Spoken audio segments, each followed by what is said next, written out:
I get questions quite frequently on what is the best method to grind gold in ESO. This is always a very open-ended and hard question to answer because grinding gold or money making in ESO can be done in so many different ways. Also, grinding gold in ESO isn't necessarily level dependent either, which is a beautiful thing. I think a lot of players get discouraged when maybe they aren't making a lot of gold to start out, or they just haven't maybe found a method that they like. Well, in this guide today, I'm going to take you through many gold farming methods that are for all levels, for all time commitments, and methods that will also not have any competition.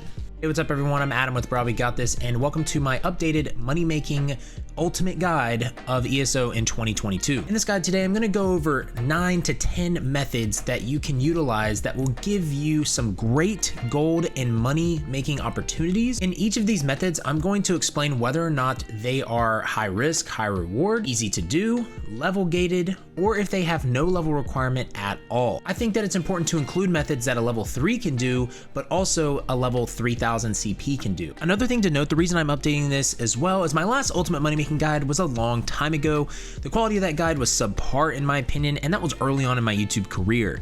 There was, I believe, one method in that video I promoted that I learned from KevDeWitt, and I didn't really execute that method much myself. So looking back on that video, that part felt a little disingenuous. So just like I mentioned in my ultimate leveling guide, I want these methods to be ones that I really believe in instead of just relaying information that I know of. Lastly, I just want to give a shout out to my patrons. Thank you so much for all the support. All the social links will be down in the description as well, like my Twitch and Discord and website. So the first method is a very recent one, and that is Antiquities. Antiquities is something that I always talk about now with money making, and that is something that any level can do, as long as you have Greymoor or ESO+. The reason this method is so great is that if you look here in the Antiquities menu, you'll see that each zone has 3 different antiquities you can get at base, a green one, a blue one, and a purple one. Now obviously you're not gonna be able to scry the blue and purple immediately until you level up your scrying and excavating and all that good stuff, but every zone has these, right? And the cool thing about this is, so right now I'm in the Artaeum zone, that these sell for a flat gold rate to merchants, okay? They do not fluctuate. So every green will sell for 250 gold, every blue will sell for 1,000, and every single purple will sell for 5,000. The awesome thing is you can spam these green and blues as much as you want, and that is just literally straight gold that you can earn that is never going to change. You can just sell these to merchants. That is why this is such a fantastic method. Now, your money will be increased a lot if you have a higher scrying and excavation level here in the scrying and excavation line. So if you look in the world right here, the higher you get these, the more money you technically will make, just because you'll be able to do the purples and you'll be able to do them more successfully, right? Also, the amount of way shrines you have unlocked throughout the game will also really help you get around to certain antiquities. But the one thing that I do want to mention that is, if you don't have a lot of way shrines, I recommend that you focus on one zone, or focus on specifically a smaller zone. Thank you to Outcast for bringing this up when Antiquities first came out, and I was like, man, that's a great idea. The smallest zone is always one of the best places to do Antiquities. One of the smallest zones are Artaeum, because it is so tiny. Your bounds are essentially right here. So anytime you get an antiquity, you're just gonna be able to run over to it very, very quickly. The next method is one of the easiest methods that you can do as a player, and this is crafting writs. Crafting writs are gonna be found in any major city at these crafting writ boards with the blue icon on them. What you're going to do is you're going to go over to your tables and you're going to complete these writs. If you're on PC and have add-ons, these are literally easy mode. They just complete for you with certain add-ons that people have created. So again, if you're on console, they've made this a little bit easier for you, but you still can make money doing these on console. It's not like you have to be on PC to make money, but you can obviously do these faster on PC. Now, the best way to utilize these writs as well is to be level 50 in your crafting profession that you want to do the writs on. You don't necessarily have to be level 50 character or beyond that, but if you're level 50 in the crafting line, you're going to be able to do the max writs for that crafting level. Okay, so once you complete it, you just have to go to your boxes here and you're going to turn in these writs, right? And so if you look, you're going to get 725 gold per daily writ turned in. So that's 1, 2, 3, 4, 5, 6, 7 times 725. That's 5,075 gold. If I did my math wrong, just let me know down in the comments. But that's 5,075 gold in less than 5 minutes on one character, okay? At least on PC, even probably quicker than 5 minutes. If you did this on 9 characters, you can make 45k gold a day by just doing that. And then if you did that every day each week, you could make 319.7k gold a week just doing this 5 minutes a day on 9 characters. So 5 times 9 is 45 minutes a day. So again, not everyone can do that. It's kind of monotonous, but it's very, very easy to make gold that way. It's one of the easiest methods in the game. Personally, I don't do that on all characters because I would get burned out of ESO. So I just want you guys to know that, because that's just something that I have to say, because for me, it's very boring to do that, but it's an amazing method that I get at least 5k gold out of every single day. And speaking of gold, I want to introduce you to today's video sponsor, the Ridge Wallet. So the Ridge Wallet is sponsoring this video, and I absolutely love this wallet. As you guys have seen in the past, I've done a few other sponsored videos. I love this product. It's got so much versatility. It's able to be carried anywhere. And again, it doesn't matter what clothes I wear. I can put them in dress pants, I can put them in, shorts when I go to the gym. It's a really nice wallet to have, and it's very, very well made. If you're worried about space or anything, because you have like this big bulky wallet, it's got and able to hold 12 cards plus room for cash. And you guys know that I always love fashion and colors and style. So it's got over 30 styles and colors, including carbon fiber and burnt titanium. So make sure to check out my discount code below, BRAWRIDGE, for 10% off your orders. And again, thank you for sponsoring Ridge. I really do appreciate it. Let's get back to the video. Now, the next method is one, again, of the easiest ways to make money, in my opinion, that has really kind of picked up full force in recent years, and that is selling treasure maps, okay? And more specifically, selling treasure maps from new expansions or treasure maps when certain in-game events are going on. This is a method that any player can do at any level. It is very, very simple. You're going to get treasure maps from multiple different sources, and a lot of times people say, like myself, don't do the treasure maps until you're CP 160, just so you can actually get that gear item level, in case you want the gear of that overland that you're doing it for. But the reason that some treasure maps are more expensive than others is because some of them give you motifs or leads for motifs. For example, the Blackwood treasure maps last year were selling for about 50k when I checked. That's ridiculous, because you could get something from the treasure map that I think was selling for around like 400 to 500k. And honestly, that's insane, especially for a level 3 or level 4 player. You can be any level, like I said, to obtain these. So what treasure maps look like are, they're just these things in your inventory right here that say Arthy's Roost treasure map. And essentially all you've got to do though is, if you get one of these, you can look on Guild Traders or look on TamrielTradeCenter.com and see what the price of them are. And here's the treasure map right there, and you can sell them on a Guild Trader or find someone that is interested in it. And so a lot of times, like I said, the treasure maps that are in a new zone that comes out, so like for instance, the High Isle chapter, when that comes out, the treasure maps for that zone will be a lot more expensive usually than other ones, but it's kind of insane. So definitely check out that method if you are a lower level and you just have some and you don't want to do them. The next method, again, is very, very easy to do and has pretty low leveling requirements to do it.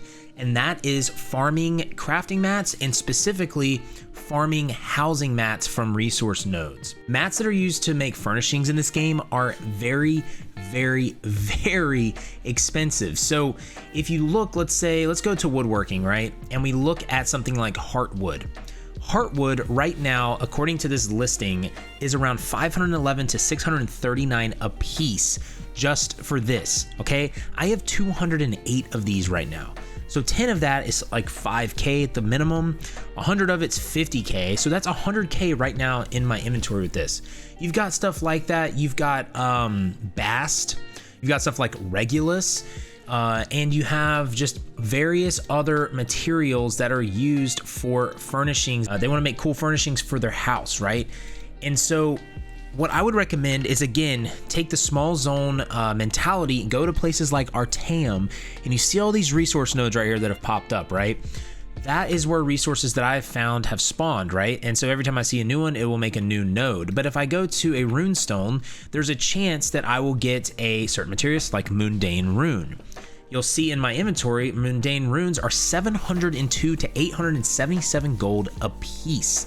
Okay, the graph down below even says 1,000. I have 132 of these. These are massive money-making opportunities that honestly any level can do, like I said. And you're gonna get more gold, obviously, if you have higher crafting levels, just because you can get more passives made for seeing the resources. And you can also put points into CP that will help you gather quicker and maybe get more resources back. But this is seriously something that any level can do, and it's so simple. The next method is one that I kind of found out by just kind of casually playing through the game, and that is farming public dungeons in expansion or DLC zones. When a new expansion comes out, there are usually 2 public dungeons that get released. Okay, so like in Blackwood, the 2 public dungeons that were released were the Silent Halls and the Zenithar's Abbey public dungeon. Mobs in these dungeons will drop fragments that are tradable and used to make some sort of collectible. If you look here, you have mummified Alfiq parts. The mummified Alfiq parts are dropped from the Remen Necropolis public dungeon and elsewhere. So if we go to elsewhere right here, the Remen Necropolis is right here. This dungeon or crest has another collectible that drops as well. This is how it is in the DLC and expansion zone public dungeons. The crazy thing about this, you'll see that right here on this, it says that these are worth 8 to 11k per part, but I just checked Tamriel Trade Center a couple days ago, and these are selling on there, or the lowest one I could find on there was 15k, and it ranged to like 25k. Elsewhere came out a while ago, you guys, and I'm telling you, these prices stay the same for the most part, and they sometimes drop depending on the collectible, but they usually at least stay around 7 to 10k. So I usually would just farm mobs, and I'd get about 1 part per 30 minutes, but you can get more than that if you're lucky. It is a fantastic way to make money in this game, and it's very simple, and it's just fun to kill mobs like that.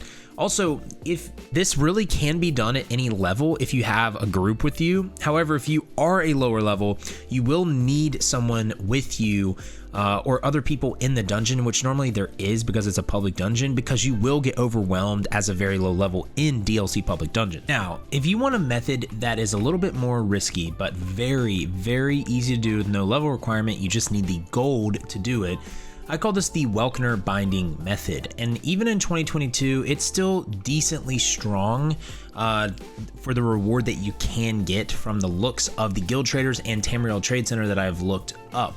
Essentially, what this method is if you look at my bank here, you'll see that in here I have 5 Welkynar style motif fragments, and then I have 20 Welkynar Bindings. These are obtained by doing the Cloud Rest trial, and essentially, in order to get the Welkynar motif style, which are those wings that I have sometimes, which I'll show you here in a second, you need to have 10 Welkynar style motif fragments and 1 Welkynar binding, and you need to combine them, and it gives you a random Welkynar style motif. So if you look in my outfits here, if I type in Welkynar, this is the Welkynar set. These are the wings that you always see on players that look really cool. It's just an epic looking set, right? Well, if you get a random motif, okay, there's a chance that you get the chest motif. The chest motif for the Welkynar is on Guild Traders right now for 150 to like 300k. Now, I'm not saying what you're going to be able to sell it at, but I remember I used to sell mine for about 134, 140k. Now, the price of Welkynar style motif fragments right now on a lot of Guild Traders that I see are anywhere from 700 to 2,000 a piece, right? So if you buy them in bulk, they're typically going to be a little bit more. The binding that you only need 1 of is not that much anyways. So the most that you'll spend is around 20 something K, right? Now, you could get another motif of Welkynar that's not worth 20k, so you could lose money, which is why, again, this method is risky. But if you get lucky, if you're able to just pull that chest, you're going to make probably over 100 plus K just from that, right? If you do have money that you can use to try with, it's actually a very fun method in my opinion, and you'll make some of your money back if you don't get the chest or some of the other pieces. Now, the next 3 methods that I'm going to mention are methods that can be hyper capitalized on if certain events are going on. the time of expansion drops or DLC drops, and etc. So there's a lot more that you can make from these methods if you pay attention to that. So to make sure you don't miss any of those types of videos or updates that I post here in the channel, make sure to ring that bell icon, put a damage over time on it, subscribe, like this video. It really helps out the video. And yeah, you'll stay up to date on all the content here in the channel. So the next method that falls under this is that this is a method that any player can do level wise, and that is daily quests for motifs, furnishing recipes, and item sets. The daily quests are these blue icons that you see above these people's heads right here. They are in every DLC or expansion zone, including Morrowind, which is part of the base game now. These daily quests will give you motifs, furnishing recipes, like I said, and item sets. The reason that these are so good in events or in when the expansion drops is when the new expansion is out, the price of the motifs, the price of the furnishing recipes are skyrocketed because people want the new stuff. But like certain events, like the Daedric War event that we just went through, the prices will drop a little bit, but then they will go back up over time because the market's being flooded. But the awesome thing about daily quests are normally they just have you kill world bosses, which are these right here, do delve stuff, and sometimes do public incursions and other various things. You can actually share these quests with other players in your group by going to your journal and going to a daily quest and then just pressing the F key to share it. And you can do a ton on each character because you can do basically every world boss and every delve quest that they have on each character. So moving on to the next method that is related to daily quests is more for a higher level requirement type of player, because this is grinding motifs in DLC dungeons. This will be a little bit more of a challenge, and it just will have more requirements because when you grind dungeon DLC motifs, you have a higher chance to get the motif if you do it on vet. Okay, now I've gotten dungeon motifs from DLCs by doing it on normal before, and these can be done on normal at level 45, but again, if you can do these on vet, you're gonna have a higher chance of a motif drop. These motifs in these dungeons can sell for a good bit, and if you wanna do these on vet, I would at least recommend that you're CP 300 to do them. Now, a lot of times ESO will release certain weapon packs for certain bosses, and they'll also have a shoulder and monster style that you can earn as an outfit style from those bosses too. And those can be done by doing the dungeon, that dungeon on vet. I believe it's vet, not normal. The shoulder style can be bought at Undaunted Enclaves, but the head style is usually worth a lot of gold. I'm talking about millions to a couple 100K of gold. So that's another thing that you can do with those. Now that again is a little bit harder than doing the normal versions, but just keep that in mind. Now the next method is a very easy method that anyone can do, any level, as long as you have certain DLCs and expansions, and you don't even need certain DLCs or expansions if you want to just do dolmens, but these are public incursions. That means Harrowstorms, dragons, geysers, and even dolmens if you would like. You're going to make more money, I think, from Harrowstorms, dragons, and geysers, but these drop different things in these incursions. So Harrowstorms can drop stuff called Vile Coagulant that can sell to merchants for a flat price, along with purple mats as well, like furnishing recipes and everything. So Harrowstorms are actually found in like Western Skyrim, or Blackreach, or Markarth, or the Reach right here. Geysers are found in Somerset, and these are the things we did in the Daedric War event. There's actually a creature that drops decorative wax, which sells for a lot. Again, that's another mat that you can sell to people. Thank you, Nell, for mentioning that to me because I didn't realize that, but you can get that by doing these geysers. And the awesome thing is now you can see when these things are up on the map, which is fantastic, which makes it even easier to do these, especially since geysers and Harrowstorms are random. And then dragons can give you treasures that sell for a flat rate. You can also get furnishing recipes from that as well.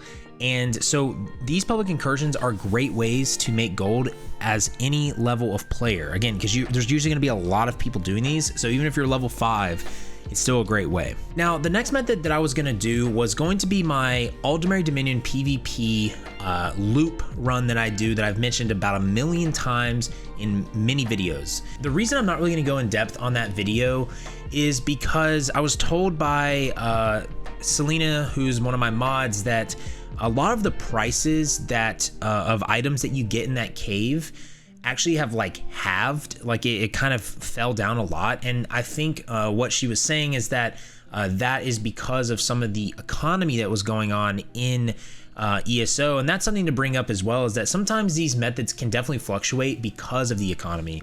So I didn't put it in this video just because I've mentioned it a lot, but I do want to mention that if you want to watch that video, I have a dedicated one on that method, and it is a fantastic way to level up.